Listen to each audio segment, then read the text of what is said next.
ሰላም ጤና ይስጥልን የሄሬ ኒውስ ተመልካቾቻችን የሰዓቱን ዜናዎች ወደ እናንተ ማድረሳችንን ጀምረናል። አብራችሁን ቆዩ። በጻድቃኔ ደብረ ምጥማቅ ቅድስት ማርያም ገዳም በተከሰተ የመሬት መንሸራተት አደጋ የ14 ሰዎች ሕይወት አለፈ። በአማራ ክልል ሰሜን ሸዋ ዞን በሚገኘው በጻድቃኔ ደብረ ምጥማቅ ቅድስት ማርያም ገዳም ድንገት በተከሰተ የርዕደ መሬትና የመሬት መንሸራተት አደጋ የ14 ምዕመናን ሕይወት ማለፉንና በ7 ሰዎች ላይ የአካል ጉዳት መድረሱን የዞኑ አስተዳደር መምሪያ አስታወቀ። በአደጋው በ5 ሰዎች ላይ ከፍተኛና በ2 ሰዎች ላይ ደግሞ መለስተኛ የአካል ጉዳት መድረሱን የሰሜን ሸዋ ዞን አስተዳደር መምሪያ ገልጿል። መምሪያው በአደጋው ሕይወታቸውን ባጡና ጉዳት በደረሰባቸው ወገኖች የተሰማውን መሪር ሐዘን የገለጸ ሲሆን አደጋው ከተከሰተ በኋላ በስፍራው በመገኘት የተቀናጀ የነፍስ አድንና ሕክምና እርዳታ ድጋፍ ላደረጉት የወረዳው ዋና አስተዳዳሪ አቶ የማነ ብርሃን ተስፋ የአመራር አካላት፣ ለጸጥታ ኃይሎች፣ ለሕክምና ባለሙያዎች፣ ለአካባቢው ማህበረሰብ ከፍተኛ ምስጋና አቅርቧል። በተጨማሪም በአደጋው ስፍራ በመገኘት ለሞቱት ጸሎተ ፍትሐት፣ ለተጎዱት ጸሎትና ለተከፉ ወገኖች የማጽናኛ ትምህርተ ወንጌልና አባታዊ ቃለ በረከት እየሰጡ ለሚገኙ ለብፁዕ ሊቀ ጳጳስ አቡነ ቀለምናጦስ ያለውን አክብሮት ገልጸዋል። በአስቸኳይ ልዩነቶች በሰላማዊ መንገድ ይፈቱ። ሳልሳይ ወያነ ከሰላም ውይይት ይልቅ የጦርነት አማራጭን የመረጡ አካላትን የሰውን ሕይወት የሚቀጥፍና ሁለንተናዊ ውድመት የሚያስከትል ግጭት ውስጥ መግባታቸውን የገለጸው ሳልሳይ ወያነ ትግራይ ይህንን የጥፋት መንገድ በአስቸኳይ በመተው ልዩነቶችን በሰላማዊ መንገድ እንዲፈቱ ጥሪ ያቀረበ። ፓርቲው ባወጣው መግለጫ እንዳመለከተው በህዝቡ ላይ እየደረሰ ያለው እንግልትና መከራ ለማብቃት ሁሉም አካላት አስፈላጊውን ጥረት እንዲያደርጉ ጠይቋል። አሁን ያለው ግጭት የብዙ አካላት እጅ ያለበት እና ማብቂያው የማይታወቅ አደገኛ ምዕራፍ ውስጥ መግባቱን አስቀድሞ ሲያሳስብ መቆየቱን ያስታወሰው ሳልሳይ ወያነ ወጣቶችን ለጦርነት የሚዳርጉ አካላት ግን ማስጠንቀቂያውን ለመስማት ፈቃደኛ እንዳልሆኑ፣ ሁኔታውን ለመቀልበስና ተጨማሪ የሰው ሕይወት ጥፋትን ለማቆም የሰላም ወዳጆች በሙሉ ያላቸውን ጫና አጠናክረው እንዲቀጥሉ ፓርቲው ጥሪውን አስተላልፏል። ፍርድ ቤቶች በነሐሴ 1 እስከ መስከረም 30 በከፊል ዝግ ይሆናሉ። የአማራ ክልል ፍርድ ቤቶች ከነሐሴ 1 2018 ዓ.ም እስከ መስከረም 30 2019 ባሉት 2 ወራት ውስጥ በከፊል ዝግ ሆነው እንደሚቆዩ የአማራ ክልል ጠቅላይ ፍርድ ቤት አስታወቀ። የፍርድ ቤቶቹ በከፊል መዘጋት በተሻሻለው የዳኞች አስተዳደር ጉባኤ አዋጅ ቁጥር 282/2014 በተደነገገው መሰረት የዳኞች መደበኛ የእረፍት ጊዜ በመሆኑ እንደሆነ ተገልጿል። በእነዚህ 2 የእረፍት ወራት ውስጥ አስተናጋጅነት የሚያገኙና የሚታዩ የችሎት ጉዳዮች ዝርዝር በፍርድ ቤቱ በወጣው ይፋዊ ደብዳቤ ላይ የተመለከተ መሆኑን ፍርድ ቤቱ አያይዞ ገልጿል። በአማራ ክልል ያለው የጸጥታ ችግር በፍርድ ቤት የተጠየቁ ማስረጃዎችን ለማግኘት እክል መሆኑ ተገለጸ። በፍርድ ቤት የተጠየቁ ማስረጃዎች በጸጥታ ችግር ምክንያት ባለመገኘታቸው እልባት ያላገኙ መዝገቦች መኖራቸውን የአማራ ክልል ጠቅላይ ፍርድ ቤት ተናገረ። የአማራ ክልል ጠቅላይ ፍርድ ቤት በጠቅላይና በከፍተኛ ፍርድ ቤቶች እልባት ሳያገኙ የቆዩ መዛግብት መኖራቸውን ተመልክቻለሁ ሲል የበጀት ዓመቱን የስራ አፈጻጸም ሪፖርት ባቀረበበት ወቅት ገልጿል። ሪፖርቱን ያቀረቡት የአማራ ክልል ጠቅላይ ፍርድ ቤት ፕሬዝዳንት አቶ አለም አንታግደው እልባት ሳያገኙ በቆዩ መዝገቦች ዙሪያ ጥናት መደረጉን አስረድተዋል። በዚህም በፍርድ ቤት የተጠየቁ ማስረጃዎችን ለማቅረብ የጸጥታ ችግር እንደ እክል መታየቱን ጥናቱ አሳይቷል። ከእነዚህም መካከል በፍርድ ቤት የተጠየቁ ማስረጃዎችን ለማቅረብ ማስረጃ የሚሰጡ ተቋማት በጸጥታ ችግር ምክንያት ስራ ላይ ባለመሆናቸው ተደጋጋሚ ቀጠሮ ለመስጠት ምክንያት መሆኑ ፕሬዝዳንቱ ተናግረዋል። ከዚህም ባለፈ ማስረጃ የሚሰጡ ተቋማት ጋር የተጠየቀውን ማስረጃ ሄዶ ለማጣራት በጸጥታ ችግር ምክንያት ያን ማድረግ እንዳልተቻለ በጥናቱ መለየቱን ተገልጿል። ባለጉዳዮችም ቢሆኑ የጸጥታ ችግሩን ተንተርሶ ተደጋጋሚ ቀጠሮ መጠየቃቸው እንዲሁም በወቅቱ ሊሰጡ የሚገቡ ትዕዛዞች በመዘግየታቸው መዝገቦቹ እልባት ሳያገኙ እንዲቆዩ እንዳደረጋቸው የክልሉ ጠቅላይ ፍርድ ቤት ተናግሯል። ከዚህ ውጪ በአንዳንድ ማስረጃ ሰጪ ተቋማት የሚቀርቡ ማስረጃዎች የገለልተኝነት ጥያቄ ሲነሳ ገለልተኛ ነው ተብሎ የሚታመንበት ሌላ አካል ማስረጃ እንዲሰጥ ትዕዛዝ በመሰጠቱ እንደ ችግር ተነስቷል።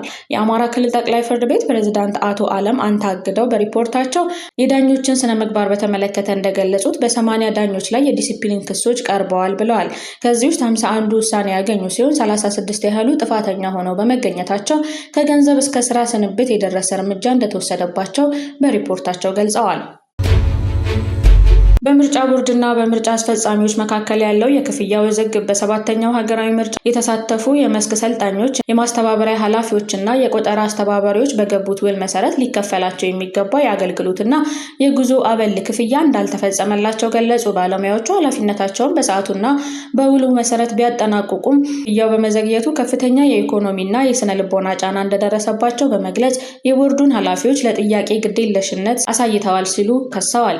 የኢትዮጵያ ብሔራዊ ምርጫ ቦርድ በበኩሉ ለሪፖርተር ጋዜጣ በሰጠው ምላሽ ክፍያው ከመፈጸሙ በፊት በውላቸው መሰረት ስራቸውን በአግባቡ መወጣታቸውን የማጣራት እና የማረጋገጥ ስራ መሰራት እንዳለበት አስታውቋል። ቦርዱ አክሎም ምርጫው የተካሄደው የበጀት ዓመቱ መዝጊያ ላይ በመሆኑ የነበረው በጀት ባለማለቁ ተጨማሪ በጀት እንዲለቀቅ መጠየቁንና በጀቱ ሲፈቀድ ማጣራቱ ተጠናቆ ክፍያው እንደሚፈጸም አብራርቷል።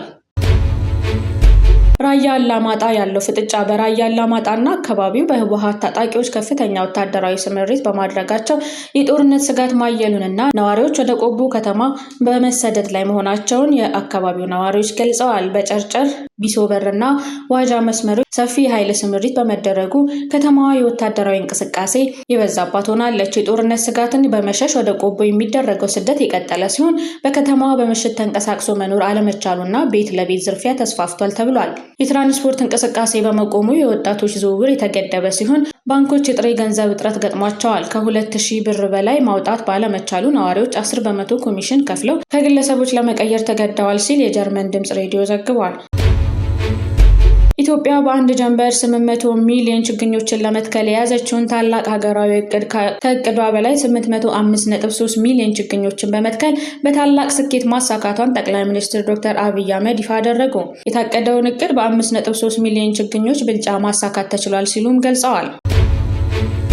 ደህንነት ነኝ በማለት በማጭበርበር ወንጀል ሲፈጽም የነበረው ግለሰብ በእስራትና በገንዘብ ተቀጣ። በአምቦ ከተማ ውስጥ ደህንነት ነኝ በማለት የማጭበርበር ወንጀል ሲፈጽም የነበረው ግለሰብ በእስራትና በገንዘብ መቀጣቱ ተገለጸ። የአምቦ ከተማ ፖሊስ ዋና መምሪያ ኮሚኒኬሽን ጽሕፈት ቤት ኃላፊ ረዳት ኢንስፔክተር አቡሽ ማሞ ለብስራት ሬዲዮ እንደገለጹት ተከሳሽ ዘሪሁን ጉርሙ የ30 ዓመት ግለሰብ ነው። በከተማ ውስጥ በመዘዋወር እኔ ደህንነት ነኝ፣ በወንጀል የተጠረጠሩ ሰዎችን አስፈታለሁ በማለት የማጭበርበር ወንጀል ፈጽሟል። ተከሳሹ አንዲት የአምቦ ከተማ ነዋሪ የሆነች ግለሰብን ባለቤትሽን ከተጠረጠረበት የወንጀል ድርጊት ነፃ እንዲወጣ አደርጋለሁ በማለት ከግለሰቧ ላይ 120 ሺህ ብር ሲቀበል በቁጥጥር ስር ውሏል።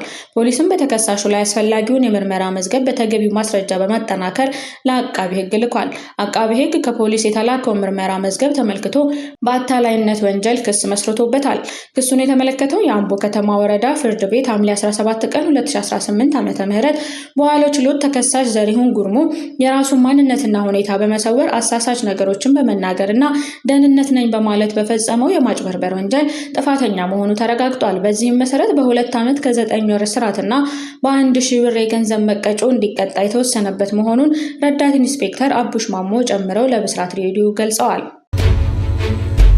ከመንግስት ኮሚኒኬሽን አገልግሎት የተሰጠ መግለጫ የኢፌዴሪ መከላከያ ሰራዊት ሐምሌ 27 ቀን 2018 ዓ.ም ስንተባበር ምን ማድረግ እንደምንችል ደጋግመን ለዓለም ያሳየንበት የአንድ ጀንበር የአረንጓዴ አሻራ መርሃ ግብር ዛሬ በድል ተጠናቋል። ኢትዮጵያ የሚለው ስም በጋራ የመቻልና ጽኑ አቋም ተምሳሌት ነው። መንግስት የሀገሪቱን ዘላቂ ጥቅም ለማረጋገጥ የሚያስፈልጉ ስትራቴጂካዊ አቅጣጫዎችን ሲያስቀምጥ የኢትዮጵያ ሕዝብ ሀገራዊ ፍላጎቱን በጋራ ተነሳሽነት እውን የማድረግ የዘመናት ልምምድ አለው። በተለይም መንግስት ለአረንጓዴ ልማትና ሀገራዊ ከፍታ ለሚያቀርበው ጥሪ ህዝቡ በላቀ ተሳትፎ ምላሽ የመስጠት ቁርጠኝነቱ ለዓለም አቀፉ ማህበረሰብ አብነት የሚሆን ነው። መንግስት በኢትዮጵያ የተራቆቱ አካባቢዎች በልጆቹ ብርቱ እጆች እንዲታከሙ እየተስፋፋ የመጣውን ድርቅና በረሃማነት በዘላቂነት እንዲገታና በአስተማማኝ መሰረት ላይ የተገነባ አረንጓዴ ኢኮኖሚ እውን እንዲሆን ግልጽና ጽኑ አቋም በመያዝ ጥሪ ሲያቀርብ ቆይቷል። በዚህም በላቀ የህዝብ ተሳትፎና በመንግስት መሪነት ታላቁን የህዳሴ ግድብ እውን ማድረግ ተችሏል። ኢትዮጵያውያን ዛሬ ላይ ምድራቸውን አረንጓዴ ማልበስ ባህላቸው አድርገውታል። ባለፉት 7 ዓመታት ብቻ በአረንጓዴ አሻራ ንቅናቄ ከ48 ቢሊዮን በላይ ችግኞች ተተክለው ኢትዮጵያ አረንጓዴ ሸማ ለብሳለች። ዘንድሮም በንቅናቄው 8ኛው ዓመት በአንድ ጀንበር 800 ሚሊዮን ችግኞችን በክረምቱ ደግሞ በአጠቃላይ 8 ቢሊዮን ችግኞችን ለመትከል መንግስት ቁርጠኛ አቋሙን በይፋ አሳውቋል። ለመንግስት ሀገራዊ ጥሪ ቀናኢ የሆኑ ውድ የኢትዮጵያ ልጆችም ይህንን ጥሪ በሙሉ ባለቤትነት ተቀብለው ለስኬት ከፍተኛ ርብርብ አድርገዋል። በዚህም በዛሬው ዕለት 26 ሚሊዮን ኢትዮጵያውያን ከ805.3 ሚሊዮን ችግኞችን በመትከል የተቀመጠውን ግብ ከእቅድ በላይ አሳክተውታል። ይህ መንግስትና ህዝብ ሲተባበሩ ምን ማድረግ እንደሚችሉ የሚያሳይ ማንም በዓለም ላይ ያለ ሀገር በቀላሉ ሊያሳካው የማይችል ድንቅ ስኬት ነው። ይህ ውጤት የኢትዮጵያ ህዝብ ፍላጎትና የመንግስት ስትራቴጂካዊ አቋም በአንድ አቅጣጫ ላይ እንደሚገኙ ማረጋገጫ ነው። በዛሬው የአንድ ጀንበር የአረንጓዴ አሻራ መርሃ ግብር 26 ሚሊዮን ኢትዮጵያውያን ብርድ ዝናብና ፀሐይ ሳይበግራቸው መሬት ሲያለሙ ውለዋል። በዚሁ ጽኑ እንቅስቃሴም የዘንድሮ ክረምት ከገባ ጀምሮ 6.5 ቢሊዮን ችግኞች ተተክለዋል። ኢትዮጵያ በልጆቿ ኮርታለች። መንግስትም የህዝቡን ከፍተኛ ቁርጠኝነትና ባለቤትነት ባየበት በዚህ ታሪካዊ ክስተት ከፍተኛ ኩራትና ክብር ተሰምቶታል። ይህም መንግስት ይህንን ታላቅ ህዝብ በበለጠ ኃላፊነትና ታማኝነት የማገልገል ጽኑ አቋሙን እንዲያጠናክር ተጨማሪ ብርታት ሆኖታል። ክቡራን ኢትዮጵያውያን ወዳጆችና የዲፕሎማሲ ማህበረሰብ አካላት ዛሬ ይህንን ሀገራዊ ራዕይ በጋራ እውን ማድረግ እንድንችል ስላደረጋችሁት ከፍተኛ ርብርብ መንግስት በኢትዮጵያ ስም ላቅ ያለ ምስጋና ያቀርብላችኋል። የክረምቱን አጠቃላይ የ8 ቢሊዮን ችግኞች ተከላ ዕቅድ ሙሉ በሙሉ ለማሳካት የተጀመረው ሀገራዊ ተሳትፎና ጽኑ አቋም ተጠናክሮ ይቀጥላል። ሐምሌ 27 ቀን 2018 ዓ.ም አዲስ አበባ የኢፌዴሪ መንግስት ኮሚኒኬሽን አገልግሎት። ክቡራን ተመልካቾቻችን ለዛሬ ያዝናቸው ዜናዎች ይህን ይመስሉ ነበር። ስለተከታተላችሁ እናመሰግናለን። መልካም ቆይታ።